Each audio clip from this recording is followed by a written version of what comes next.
देखिए, आरओ या आरओ जो मेंस की परीक्षा होनी है, उसके लिए शासकीय पत्र, अर्धशासकीय पत्र, टिप्पण और भी विभिन्न प्रकार के जो है पत्र पूछे जाते हैं, निबंध पूछा जाता है, पारिभाषिक शब्दावली पूछी जाती है। ठीक है, तो उसी श्रृंखला में हम आगे बढ़ रहे हैं, क्योंकि प्री की परीक्षा जिनकी हो चुकी है, जो ऐसा महसूस कर रहे हैं कि हम एक क्राइटेरिया से ऊपर हैं, कट ऑफ के अंदर आते हैं, तो इसके लिए हमें मेंस की तैयारी में अभी से लग जाना चाहिए। तो इस श्रृंखला के लिए हमें जो रिटन वाला सेक्शन है, लिखित वाला सेक्शन है, जिसमें निबंध है, जिसमें पत्रावली है, जिसमें जो है व्याख्या वाला सेक्शन है, तो उसके लिए हमें तैयारी करनी चाहिए। तो हम जो है धीरे धीरे करके इस श्रृंखला में आगे बढ़ रहे हैं। और आज का हमारा प्रश्न है, जो शासकीय पत्र होता है उसके विषय में परीक्षा में किस प्रकार से प्रश्न पूछा जाता है। तो इसमें पूछा जाता है कि जो शासकीय पत्र होता है उसकी परिभाषा, उसका उसकी जो विशेषताएं होती हैं उनको बताना होता है, उनका प्रारूप लिखना होता है, या लिखित प्रारूप आ जाता है, अथवा सोदाहरण अथवा उदाहरण सहित प्रारूप बनाएं, इस प्रकार से क्वेश्चन आ जाता है। ठीक है, तो ये मैंने हर दृष्टिकोण से आपके समक्ष प्रस्तुत करने की कोशिश की है, किसी भी प्रकार से आपका कोई भी अंक ना कटे, यही कोशिश की है। ठीक है, हो सकता है मेरी राइटिंग थोड़ी गड़बड़ हो, आपकी समझ में कम आई, या फिर मेरी राइटिंग थोड़ी भद्दी लगी, लेकिन आप मेरी राइटिंग पर ध्यान न देके मेरे कंटेंट पर ध्यान देना, और जो भी यहाँ पर प्रश्न दिया गया है उसके उत्तर जिस प्रकार से समझाया गया है, अपने स्वविवेक का प्रयोग करते हुए आप इस परीक्षा के लिए बहुत ही महत्वपूर्ण इस सेक्शन को तैयार करना। ठीक है, क्योंकि ये अंक निर्माण करने वाला, परीक्षा में परिणाम देने वाला जो सेक्शन है, इसकी हम तैयारी कर रहे हैं। तो देखते हैं, सबसे पहले हम इसका जो है उदाहरण देख लेते हैं कि किस प्रकार से इसके उत्तर में हम उदाहरण उदाहरण के लिए, देखिए ये मैंने उदाहरण प्रस्तुत किया इसका, फिर इसके बारे में एक एक चीज को बताएंगे। ठीक है, ये प्रारूप का उदाहरण है इसका। ठीक है, तो इसके लिए मैंने एक नोट लिखा है कि शब्दों को एक सीधी लाइन में लिखने के लिए पेंसिल आपको प्रयोग करनी है। वहां पर आपको क्या क्या ले जाना है, एक रबड़ ले जाना है, इरेजर, एक शार्पनर यानी कटर ले जानी है आपको, एक पेंसिल, रबर और शार्पनर, साथ ही कम से कम दो दो पेन ले जाने हैं, दो काले और दो नीले। ठीक है, और भी यदि आप कुछ ले जाना चाहो तो एक स्केल ले जा सकते हो सीधी लाइन खींचने के लिए। ठीक है, तो आपको ध्यान रखना है कि जो पत्र लिखा जाना है उसमें प्रत्येक पॉइंट से पॉइंट की जो दूरी है, लाइन से लाइन की दूरी, शब्द से शब्द की दूरी, और जो है सब समान होने चाहिए, इनमें कुछ ज्यादा भिन्नता नहीं होनी चाहिए। ठीक है, और एक जो अक्षर की या एक शब्द की जो शुरुआत हो रही है लाइन में, तो उसी सीध में प्रत्येक लाइन की शुरुआत होनी चाहिए। साथ ही जैसे आप यहाँ पर देख रहे हो, ये एक सीधी लाइन में इस प्रकार से ये सीधी लाइन होनी चाहिए। देखिए मैं अभी आपको लाइन ड्रॉ करके दिखाता हूँ, एक मिनट आपको रुकना है। देखिए मैं आपको लाइन ड्रॉ करके दिखाऊंगा। ये इस प्रकार से, जैसे यहाँ नाम से शुरू किया है और इस प्रकार से ये ऐसे सीधा करना है, मतलब ये जो संख्या है एक दो, ये इससे आगे रहेगा। ठीक है, और यहाँ पर जो ये नाम, पद नाम, शासकीय पता और नीचे वाले जितने भी वो हैं सेक्शंस, ये एक सीध में रहेंगे। ठीक इसी प्रकार से पत्रांक, स्थान, हस्ताक्षर और जो है बहुधीय आज्ञा से हस्ताक्षर, ये सभी एक सीध में रहने हैं। ठीक है, तो हालांकि मैंने ये रफली जो है बनाया है, लेकिन फिर भी आपको सुंदर सजावट के लिए वहां पर भरसक प्रयास करना चाहिए, क्योंकि यही आपको नंबर दिलाने वाला है। क्योंकि ये मैंने घर पर ही अपने तैयार किया है, तो उस स्तर पर नहीं किया, मैंने डायरेक्टली इसको लिख दिया है। ठीक है, आपको भरपूर प्रयास करना है कि ये एक सीध में होना चाहिए। ठीक है, इस प्रकार से एक सीध में होना चाहिए ऐसे। ठीक है, कोई भी ना इस लाइन से आगे हो ना पीछे हो। इसके लिए आपको एक पेंसिल लेना है और पेंसिल से बिल्कुल हल्की लाइन ड्रॉ कर लेनी है दोनों साइड में, एक इधर साइड में कर लेनी है, एक इधर कर लेनी है, एक इधर कर लेनी है, बिल्कुल सीधी लाइन ड्रॉ कर लेनी है पेंसिल से, बिल्कुल सीधी। ठीक है, और उसके बाद में उसी आधार पर आपको एक सीध में इनको लिखना है शब्दों को, फिर उसके बाद में मिटा यानी साफ कर देना है उसको, लाइन दिखनी नहीं चाहिए बाद में। ठीक है, तो इस प्रकार से, क्योंकि एक और बात, वहाँ जो आपको कॉपी दी जाएगी परीक्षा में, वो इस प्रकार से, ये काली वाली जो लाइन है, इस प्रकार से लाइन बनी हुई होंगी उसमें, और कोई भी लाइन इस प्रकार से नहीं होगी उसमें, ठीक है। इस प्रकार से कोई भी लाइन नहीं होगी, पूरी तरह से खाली जो कॉपी होगी वो आपको दी जाएगी। तो इसमें आपको अभ्यास करते रहना है, और साथ ही साथ आपको क्या करना है कि जो प्रश्न पत्र प्रोवाइड किया है उसके क्वेश्चन के आधार पे आपको उत्तर देना है, क्वेश्चन से इधर उधर आपको नहीं भटकना है, ठीक है। अब देखिए, इसमें दिया गया है पत्र के समापन में किसी, ये यहाँ पे दूसरी वाले जो है उसका क्या नाम है, उत्तर की दूसरी वो आ गई है। यहाँ से हमारा पत्र शुरू होता है, शासकीय पत्र, इस जगह से, ठीक है। यहाँ ये शासकीय पत्र लिखा हुआ है, इस जगह से प्रारूप मैंने बनाया है। तो पहले इस प्रारूप को देख लीजिए। इसमें क्या है, पहले सबसे ऊपर पत्रांक, या यहाँ पर शासकीय पत्र का प्रारूप इस प्रकार से डालोगे, फिर उसके बाद में पत्रांक डालोगे। पत्रांक से थोड़ा नीचे, ये दाएं भाग में ही रहना है, ये जो है पत्रांक जो है दाएं भाग में ही रहना है, और आपको डॉट डॉट का ही प्रयोग करना है। इस प्रकार से लाइन ऐसे नहीं खींचनी है उसमें, ठीक है। डॉट डॉट का ही प्रयोग करना है। कुछ लोग लाइन खींच देते हैं, कुछ लोग ऐसे एक एक लाइन खींच देते हैं, ठीक है, या फिर इस प्रकार से ऐसे बना देते हैं, तो ये गलत हो जाता है। आपको परीक्षा में डॉट डॉट का ही प्रयोग करना है। अब आगे देखिए, जब पत्रांक आप दाएं हाथ पर, यानी आपका जो दायां हाथ है वही कॉपी का भी दायां हाथ माना जाता है, तो वहाँ आपको पत्रांक लिखना है। फिर उससे थोड़ा सा नीचे प्रेषक का नाम, फिर उसके बाद में कोमा, प्रेषक का नाम, फिर उसके बाद में कोमा। आप कोमा देख पा रहे होंगे, नाम के ठीक ऊपर थोड़ा सा कोमा लगा हुआ है। फिर नाम पूरा नहीं लिखना है। प्रारूप में मैं ये प्रारूप दिखा रहा हूँ, फिर उसके बाद में उदाहरण और लिखित वाला वो दिखाऊंगा, ठीक है। तो पहले इसे देख लीजिए, नाम, नाम के बाद में डॉट डॉट लगाने हैं, फिर उसके बाद में कोमा, फिर ठीक उसके नीचे एक सीट में पदनाम, पदनाम के बाद में डॉट डॉट, फिर कोमा, फिर शासकीय पता, उसके बाद में पूर्ण विराम लग जाता है। फिर उसके ठीक नीचे प्रेषक की सीध में, प्रेषक की सीध में, बिल्कुल ऐसे प्रेषक की सीध में सेवा में लिखा जाता है, और सेवा में के बाद में कोमा लगाया जाएगा। फिर उससे जहां पर कोमा खत्म हो रहा है उसके ठीक सीध में पद नाम का शीर्ष होना चाहिए, ठीक है। तो यहाँ पर पदनाम यानी जिसके लिए भेजा जा रहा है, जो प्रेषित है उसका पदनाम, और शासकीय पता, ठीक है। फिर उसके बाद में यहाँ पर पहले स्थान, उसके बाद में दिनांक, स्थान कोमा दिनांक, फिर डॉट डॉट। यहाँ ध्यान रखना है कि पहले स्थान आएगा, उसके बाद में ही दिनांक आएगा, ठीक है। दिनांक को कभी भी पहले नहीं रखना चाहिए। दिनांक को स्थान से कभी भी पहले नहीं लिखना चाहिए। पहले स्थान लिखा जाएगा, फिर कोमा, फिर उसके बाद में दिनांक, फिर डॉट डॉट। उसके नीचे फिर विषय, विषय के बाद में ये डॉट डॉट लगाए जाएंगे, ठीक है।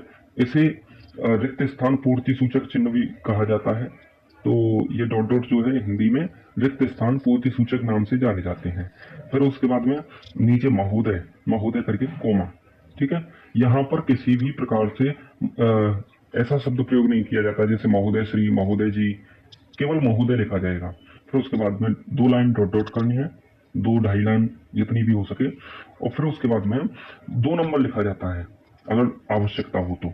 यहाँ कभी भी 1 नंबर नहीं लिखा जाता है, डायरेक्ट 2 नंबर लिखा जाता है, ठीक है। शासकीय पत्र में कभी भी पहले 1 नंबर नहीं लिखा जाता है, ठीक है। यहाँ पर 2 नंबर लिखा जाएगा, 2 नंबर के बाद में डॉट डॉट, यदि आवश्यकता है तो, अन्यथा नहीं, ठीक है। फिर उसके बाद में नीचे भवदीय, और फिर हस्ताक्षर कोमा लगा के, यहाँ पर भवदीय, फिर कोमा, फिर हस्ताक्षर, फिर उसके बाद में डॉट डॉट। नीचे कोष्टक में नाम, नाम के बाद में डॉट डॉट, जिसके हस्ताक्षर यानी जो प्रेषक है वही यहाँ पर रहता है, लेकिन ये प्रारूप चल रहा है इसलिए यहाँ पे डॉट डॉट ही रहेगा। फिर नीचे प्रतिलिपि, प्रतिलिपि निम्न को सूचनार्थ प्रेषित, प्रतिलिपि निम्नलिखित को सूचनार्थ, यहाँ पर निम्न या निम्नलिखित को सूचनार्थ प्रेषित, यानी जिसके लिए भी यह प्रतिलिपि या यह पत्र और भी भेजना है, मतलब जिन जिन व्यक्तियों के लिए अतिरिक्त रूप से भेजना है, तो उनके लिए यहाँ पर 1 2 3 4 5 6 ऐसे करके लाइन वाइज यहाँ पर लिखते जाते हैं, और सबके लिए डॉट डॉट का प्रयोग किया जाता है प्रारूप में। वहां पर वहाँ जो उदाहरण होता है या वास्तविक जो पत्र होता है उसमें पूरा वो लिखा जाता है। ठीक है, जहाँ भी हमें भेजना है उनका पता वगैरह, पद, पता, वो सब लिखा जाता है। फिर उसके बाद में आज्ञा से, और आज्ञा से के बाद में कोमा, फिर हस्ताक्षर, उसके बाद में नाम। ठीक है, नाम कोष्टक में रहेगा, फिर उसके बाद में पदनाम।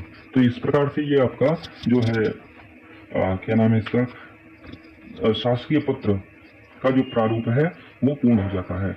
फिर इसके बाद में हम देखते हैं इसका जो वास्तविक प्रारूप है या वास्तविक उत्तर है, उदाहरण है, ठीक है, या सोदाहरण है, वहां पर लिखा रहता है सोदाहरण प्रस्तुत कीजिए या उदाहरण सहित प्रस्तुत कीजिए, इस प्रकार से लिखा रहता है। तो ये आपको दिखा रहा हूं मैं। यहाँ पर आप ऐसे लिखेंगे कि शासकीय पत्र उदाहरण, ठीक है, शासकीय पत्र उदाहरण या लिखित प्रारूप या सोदाहरण, इस प्रकार से लिखेंगे। फिर उसके बाद में पत्रांक, वही दाईं तरफ कोई भी पत्रांक डालेंगे, जैसे 15/2, सा, ग, पा, ऐसे कोई भी। फिर उसके बाद में 2024, 2025 जो भी, ठीक है।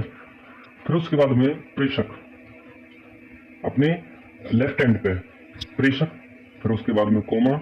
यह ध्यान रखना है कि जहां प्रेषक का निम्न तल होता है, प्रेषक का निम्न तल होता है, उसकी सीध में प्रेषक का नाम, उसका पद, उसका पता, वो सब रहता है।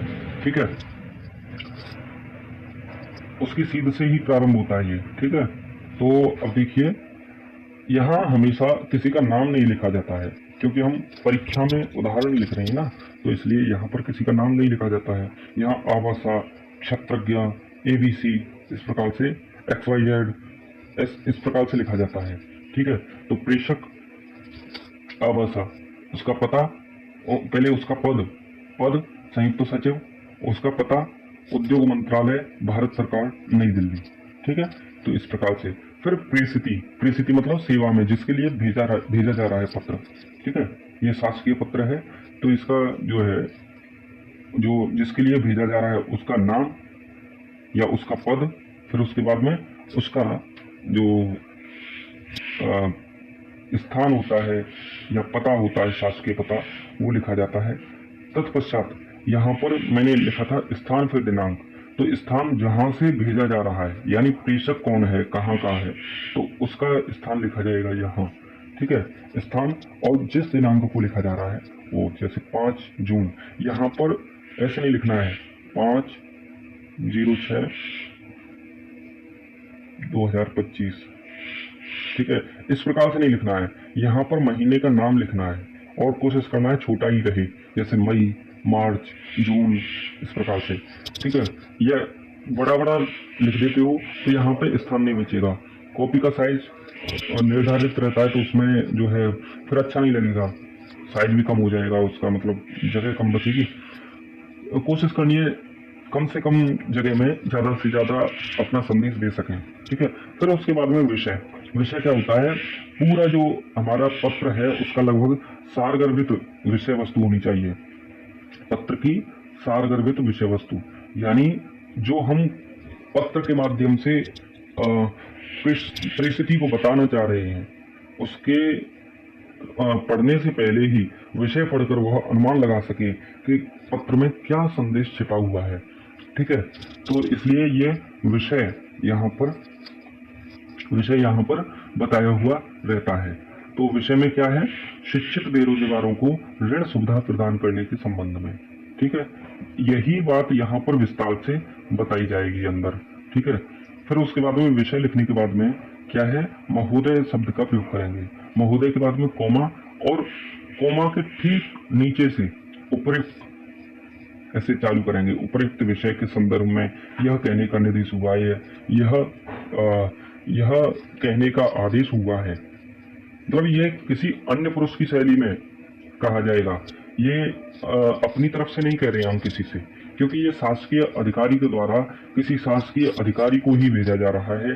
तो इसमें किसी भी प्रकार के महोदय श्री या आत्मीय या इस प्रकार के शब्दों का प्रयोग नहीं किया जाएगा। तो वहां पर औपचारिक भाषा का ही प्रयोग किया जाएगा। तो यह कहने का निर्देश हुआ है कि प्रदेश में शिक्षित बेरोजगारों की संख्या का सूक्ष्म अवलोकन कर उन्हें शीघ्र ही ऋण सुविधा प्रदान या उपलब्ध कराने के संबंध में या इससे संबंधित कार्यवाही करने का अनुपालन किया जाए। ठीक है, या तो संबंध में कार्रवाई का अनुपालन किया जाए या से संबंधित कार्रवाई का अनुपालन किया जाए। जिस प्रकार से भी लैंग्वेज वहां पर लिखी हो, ये तो केवल उदाहरण है। ठीक है, अब जब हमारी ये पूरी हो जाती है विषय वस्तु, ठीक है, पूरा हमारा पत्र का जो सार है वो वहां पर निर्धारित हो जाता है, फिर उसके बाद में नीचे भवदीय करके लिखा जाता है। और भवदीय के बाद में उसके पदतल में, पदतल मतलब नीचे जो है जहां शब्द लिखा है उसके जो नीचे का लाइन होती है, लगभग नीचे का स्थान होता है, उसकी सीध में कोमा लगाया जाता है। फिर उसके पश्चात उसी की ठीक सीध में, भवदीय की ठीक सीध में, जैसे भा जहां से शुरू हो रहा है वहीं से ह करके हस्ताक्षर शुरू होगा, फिर वहीं से कोष्टक शुरू करके ठीक नीचे उसका पदाधिकारी का नाम रहेगा जो प्रेषक है। ठीक है, अब उसके बाद में उसका जो पद है वो पद लिखा जाएगा, यानी ये पत्र किस पदाधिकारी ने लिखा है या भेजने वाला कौन है। तत्पश्चात प्रतिलिपि के विषय में भी अगर कहीं पर ये प्रतिलिपि के रूप में भेजी जानी है तो वो भी यहाँ पर लिख देंगे।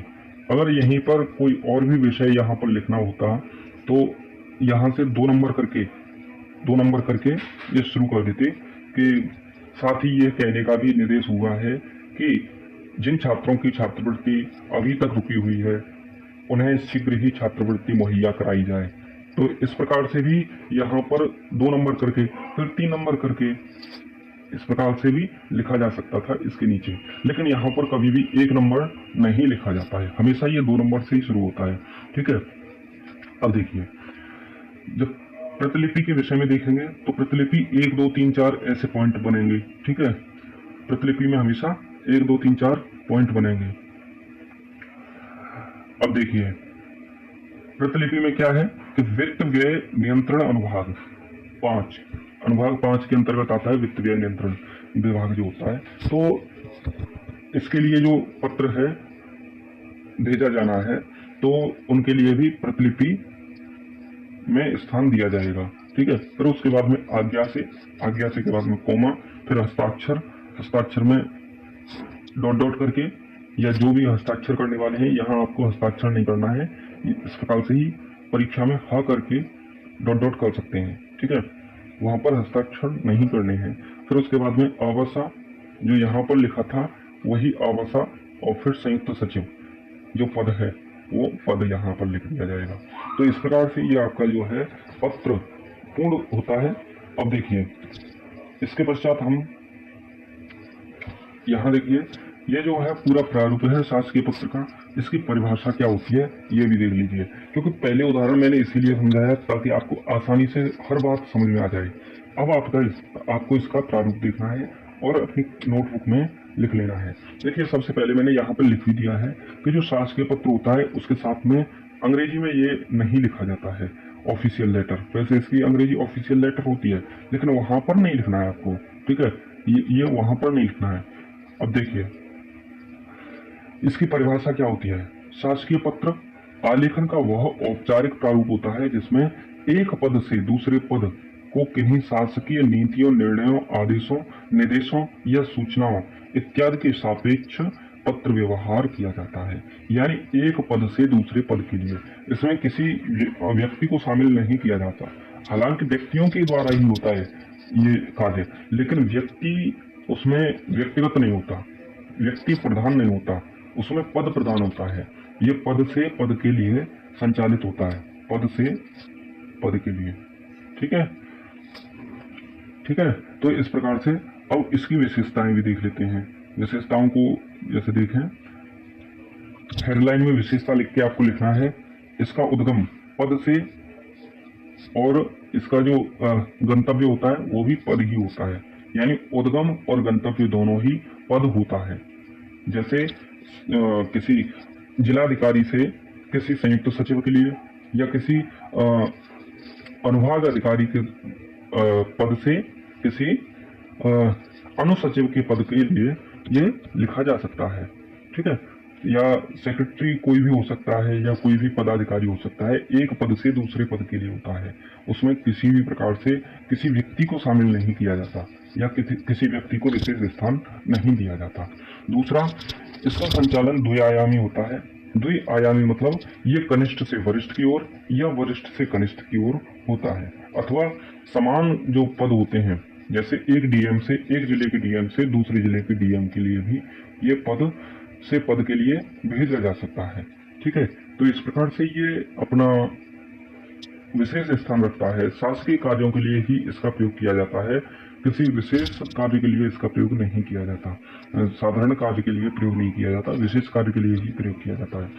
इसकी जो भाषा होती है, उस भाषा में किसी व्यक्तिगत भाव के लिए कोई स्थान नहीं होता।